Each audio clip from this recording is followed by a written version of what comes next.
আপনাদের সামনে নিয়ে চলে আসলাম আজকে আমাদের হালি শহরের গর্ব অর্থাৎ রামপ্রসাদ কালীবাড়ির কিছু ইতিহাস। তো এই ভিডিওটির মাধ্যমে আমি আপনাদের জানাতে চলেছি হালিশহর রামপ্রসাদ কালীবাড়ির কিছু ইতিহাস।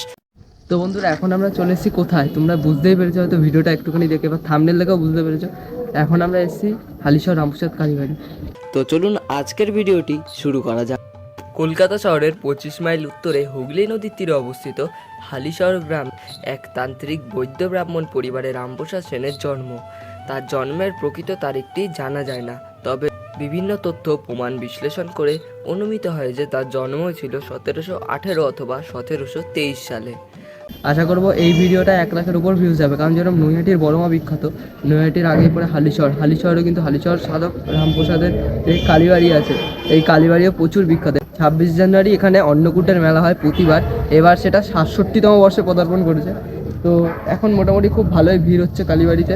আর জানুয়ারি মাসে কালীবাড়ির একটা আলাদাই রূপ তোমরা দেখতে পারবে, ঠিক আছে? জানুয়ারি মাসে তোমরা হেভি সুন্দর ভিড়ভাড়টা এখানে দেখতে পারবে প্রতি বছর তোমরা। রামপ্রসাদের পিতা রামরাম সেন ছিলেন একজন আয়ুর্বেদিক চিকিৎসক ও সংস্কৃত পণ্ডিত। রামপ্রসাদের মা সিদ্ধেশ্বরী দেবী ছিলেন রামপ্রসাদ সেনের দ্বিতীয় পত্নী। সেকালের রীতি অনুযায়ী বাল্যকালে রামপ্রসাদকে একটি সংস্কৃত টোলে শিক্ষালাভের জন্য প্রেরণ করা হয়।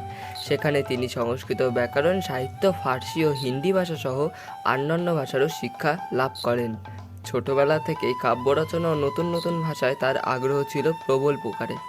রামরাম সেন চেয়েছিলেন যে তার পুত্রও পারিবারিক চিকিৎসক বৃত্তি গ্রহণ করুক, কিন্তু রামপ্রসাদ সেনের সেদিকে আগ্রহ ছিল না, বরং আধ্যাত্মিক জীবনযাপনেই তিনি অধিকতর সুখী ছিলেন। এতে উদ্বিগ্ন হয়ে তার পরিবারবর্গ সরবারি নামে এক বালিকার সঙ্গে 22 বছর বয়সী রামপ্রসাদের বিবাহ দেন।